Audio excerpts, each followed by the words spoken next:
Up with Krim begins now. Here we go, 6 o'clock here on your Monday morning. Time to rise and shine, everyone. Ready or not, it's here. It's here. Well, thanks for joining us here on Up with Krim. I'm Tim Pham. And I'm Nicole Hernandez. You know, Monday morning is actually not here for meteorologist Thomas Patrick because he's off today. Taking that 3-day weekend. And yet again, he left us with a super busy forecast. We're actually under a weather impact alert for the next 3 days. We have rain and wind and then more rain and then even more intense wind on its way for the next 3 days.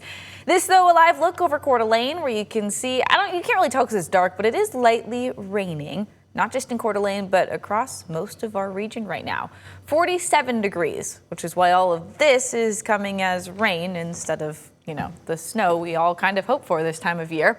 I want to take a closer look at us here in Spokane and Coeur d'Alene because this pocket of relief from the rain has kind of perfectly encompassed both Coeur d'Alene and Spokane right now.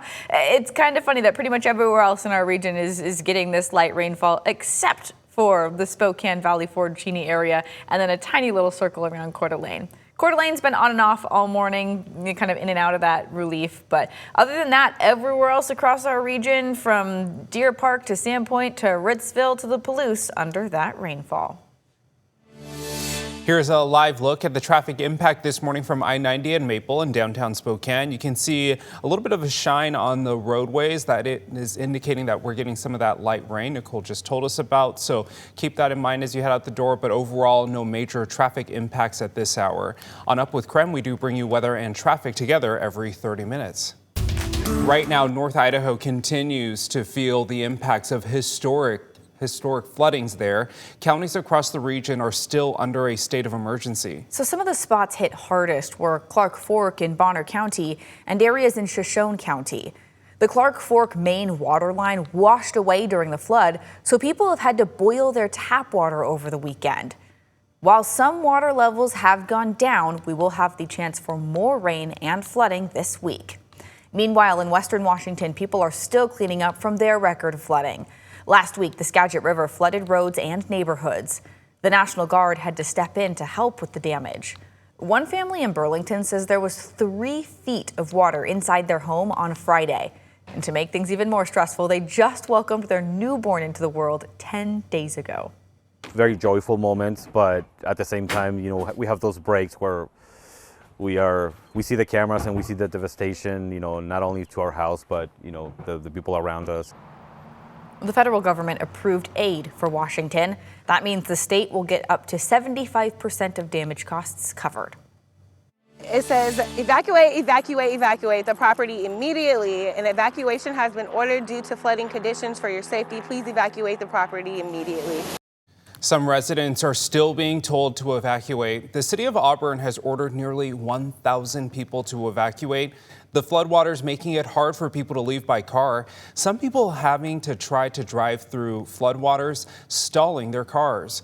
Right now, the Snohomish County Sheriff is investigating reports of looters using kayaks to steal from flooded properties. Neighbors say they spotted thieves taking items from trailers and boats that have been evacuated.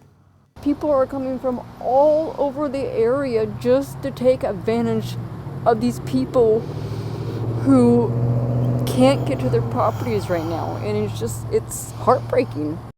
And frustrating. The sheriff's office is urging anyone forced to evacuate to lock up valuables and report any suspicious activity. Right now, an investigation is underway in the deaths of legendary Hollywood filmmaker Rob Reiner and his wife. Their family making the announcement hours after a large police presence was seen outside of their Los Angeles home last night. Police are now investigating an apparent homicide. Maribel Gonzalez is outside the Reiners' home with the latest. The family of Hollywood director Rob Reiner and his wife Michelle announced their deaths Sunday. Law enforcement sources say the couple were found dead in their home in the Brentwood neighborhood of Los Angeles. The Los Angeles Police Deputy Chief said the Homicide Division is handling the investigation, but would not say if a crime had been committed. Our detectives will be responding along with our Forensic Science Division and our Technical Investigation Division investigators to conduct a full crime scene investigation and determine the appropriateness of the investigation moving forward. Rob Reiner is considered one of the best American filmmakers of all time. His directing credits included classics from several genres, including The Princess Bride, Stand By Me, A Few Good Men, and When Harry Met Sally. It was on that film set that he met and fell in love with his wife, Michelle. Before turning to directing, Reiner was an actor, most notably known for his role as Archie Bunker's son-in-law on the TV show All in the Family. I mean, with or without protesters, this country would still have the same problems. What problems? Well, it's the war, the racial problem, the economic problem, the pollution problem. Oh, come on, if you want to nitpick. The role landed him 2 Emmy Awards. I've often said, no matter what happens to me, I'll always be, I could win the Nobel Prize. It'll say Meathead wins Nobel. In Brentwood, I'm Maribel Gonzalez. Some major news now in the deadly school shooting on Brown University's campus. Investigators say they released the person of interest they had detained. Police are now looking for this person here on your screen. He walked away from the area dressed in all black. Police say the shooter fired dozens of rounds inside of a university building during a final exam review session. At least 2 people were killed and 9 others injured. We just heard 5 shots ring out, and we didn't really know what it was at first. We got out of our seats when we heard a stampede run by, and then some kids went to check the hallway and no one was there, so we ran outside. Some students said this was the second school shooting they have survived. They said the active shooter drills they learned in high school helped prepare them for this. And over the weekend, 2 U.S. Army soldiers and a U.S. interpreter were killed in an attack in Syria. 3 other people were hurt. The Pentagon says they were all a part of a joint counter-terror operation with Syrian forces. No group has claimed responsibility for the killings, but President Trump said on Saturday he believes ISIS was behind the attack. President Trump vowed to retaliate. This morning, we are hearing from Australian authorities on new details in the deadly anti-Semitic terror attack. We now know at least 15 people were killed and dozens were hospitalized after 2 shooters opened fire at a Hanukkah celebration at Bondi Beach in Sydney. More than 1,000 people were on the beach for an event called Hanukkah by the Sea. The victims' age ranges are from as young as 10 to 87. A devastating fact. Blood was soaking everywhere. I was holding little child. I don't know his name. He was screaming. He was lost.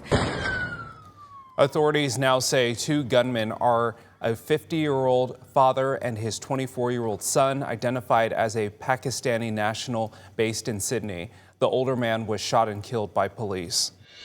The Shoshone County Sheriff's Office says it will be back out this morning looking for a missing 24-year-old woman. This is Chantel Williams. She was last seen Saturday near Marble Creek and St. Joe River Road. The Sheriff's Office says she might be in danger and might be going through a mental health crisis. She's around 5'9" and has dark hair and blue eyes. If you see Williams, do not approach her. Just call the number on your screen right away. Silver Valley Search and Rescue, the FBI, and Fairchild Air Force Base have all been helping with this search. We now have new information in the deadly explosion in Lewiston over the weekend. 61-year-old Douglas Peterson from Meridian was killed in the explosion on Saturday. It happened in a parking lot near the Old Navy and Marriott there. The incident is still under investigation, but Lewiston fire officials say propane was leaking inside the truck's cargo box. However, the exact source for what ignited the fire has still not been found. All right, we're under a weather impact alert today for rain, the potential for more flooding, and then winds. First, we have the rain that's already falling across our region. Right now, Spokane in a little pocket of relief from the rain, but everywhere else you can see pretty much blanketed by some light rainfall here. None of it's all that intense, but it is falling pretty widespread at this point. The entire Palouse area has been under this rain for about an hour or so now. Coeur d'Alene has been on and off as well. So let's get a closer look here. Looks like if you're in Coeur d'Alene, depending on where you are, you'll likely be seeing rain, but they're kind of still half in that pocket where no rain is falling.